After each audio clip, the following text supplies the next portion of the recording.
Hi friends, எல்லாரும் எப்படி இருக்கீங்க? இன்னைக்கு நம்ம ஒரு ஸ்வீட் ரெசிபி தான் பார்க்க போறோம். ரொம்பவே சிம்பிளா செய்யக்கூடிய லட்டு ரெசிபி. இது வந்து நம்ம பூந்தி பொரிக்காம எப்படி ஈஸியா செய்யறதுங்கறத பார்க்கலாம். நமக்கு இதுல ஒரு துளி கூட எண்ணெய் தேவையில்லை. ஒரு ஸ்பூன் அளவுக்கு நெய் இருந்தா மட்டும் போதும். நமக்கு டேஸ்டியான லட்டு கிடைச்சிடும்.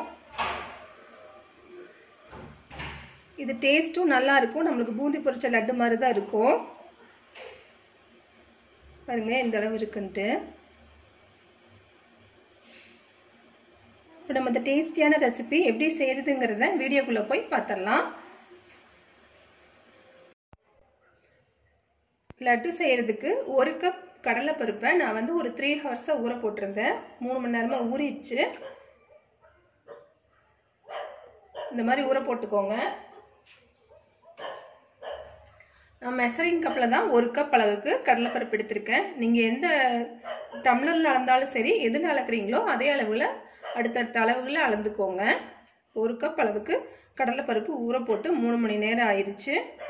இப்போ நம்ம இந்த தண்ணியெல்லாம் வடிகட்டிட்டு நம்ம ஒரு மிக்ஸி ஜாரில் சேர்த்துக்கலாம். பாருங்கள் நல்லா வந்து தண்ணி இல்லாமல் வடிகட்டி எடுத்தாச்சு. இதை மிக்ஸி ஜாரில் சேர்த்துக்கலாம்.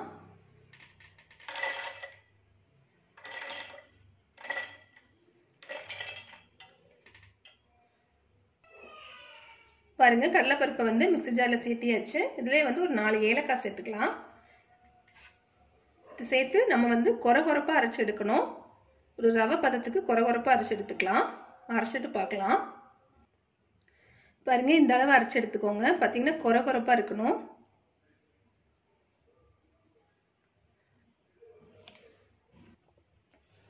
இப்போ ஒரு பாத்திரத்தை அடுப்பில் வச்சு ஒரு ஸ்பூன் அளவுக்கு நம்ம நெய் சேர்த்துக்கலாம்.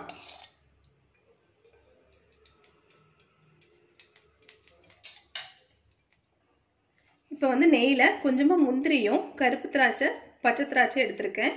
நீங்கள் ஆப்ஷனல் தான் இது, நீங்கள் உங்களோட விருப்பம், நீங்கள் எது வேணால் சேர்த்துக்கலாம். இது நம்ம சேர்த்துக்கலாம்.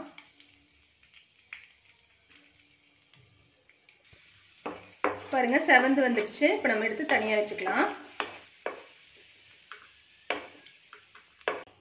இப்போ இதே நெய்யில் வந்து நம்ம அரைச்ச அந்த பருப்பு பேஸ்ட்டை வந்து இதில் சேர்த்துக்கலாம். நல்லா வந்து கலந்து விட்டுக்கோங்க.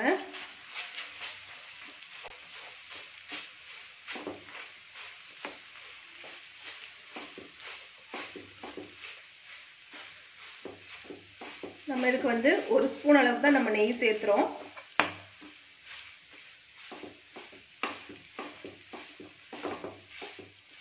இப்படி செய்யும்போது அந்த பருப்போட பச்சை வாசனை நம்மளுக்கு இருக்காது.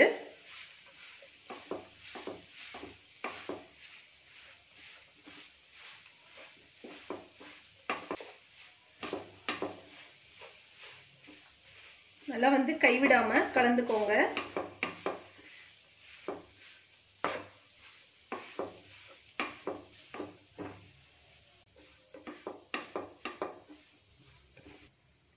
பாருங்க ஒரு 2 நிமிஷத்துலயே பாத்தீங்கன்னா இந்த மாதிரி ஆயிடும். அப்படி பாத்தீங்கன்னா உதிரி உதிரியா ட்ரையான மாதிரி இருக்கும். இப்போ நம்ம ஸ்டவ் ஆஃப் பண்ணிடலாம். ஆஃப் பண்ணிட்டு இது கொஞ்சம் ஆற விட்டுடலாம். நல்லா கைவிடாம கலந்துக்கோங்க, இல்லாட்டி கரிஞ்சிடும். ஆற விட்டுட்டு நம்ம எப்படி செய்யறதுங்கிறத பார்த்துடலாம்.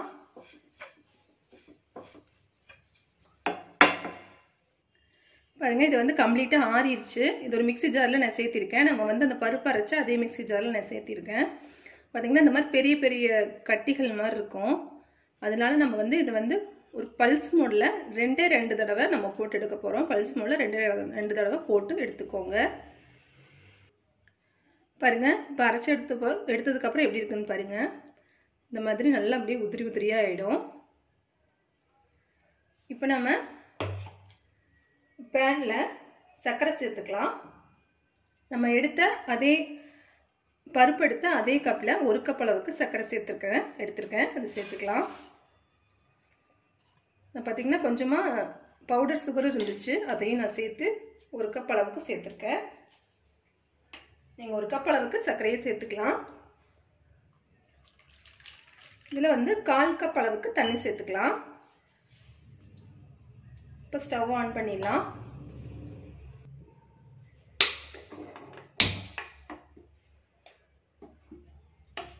இது வந்து சர்க்கரை கரையட்டும்.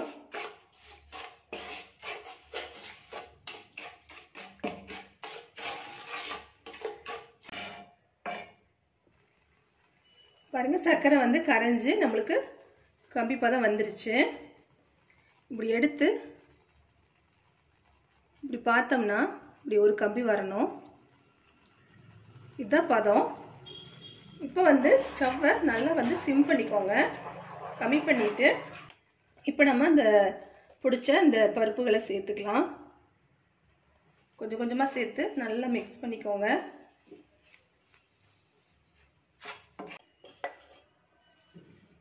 நல்லா கலந்துக்கலாம்.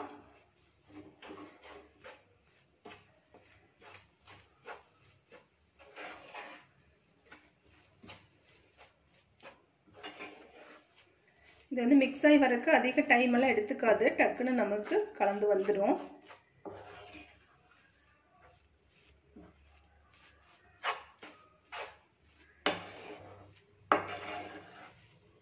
பாருங்க ஃபுல்லாவே வந்து நல்லா கலந்து வந்துருச்சு.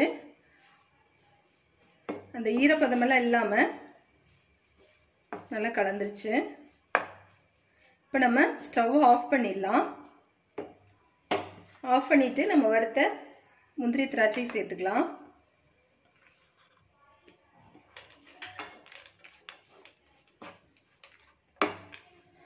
கலந்துட்டு இது வந்து ஆறட்டும்.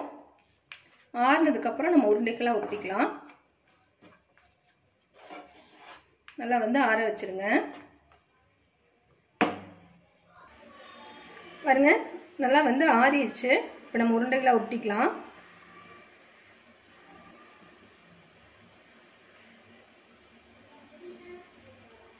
இந்த மாதிரி உருட்டிக்கலாம்.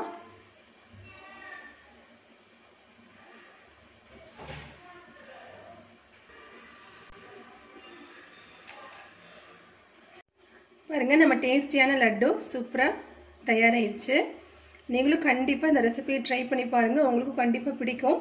ட்ரை பண்ணி பார்த்துட்டு எப்படி வந்ததுங்கிறத உங்கள் ஃபீட்பேக்கை கமெண்ட் பாக்ஸில் சொல்ல மறந்துடாதீங்க. இந்த வீடியோ பிடிச்சிருந்தா லைக் பண்ணி ஷேர் பண்ணி கமெண்ட் பண்ணிக்கோங்க. மறக்காமல் நம்ம சேனலை சப்ஸ்கிரைப் பண்ணிக்கோங்க. தேங்க்யூ.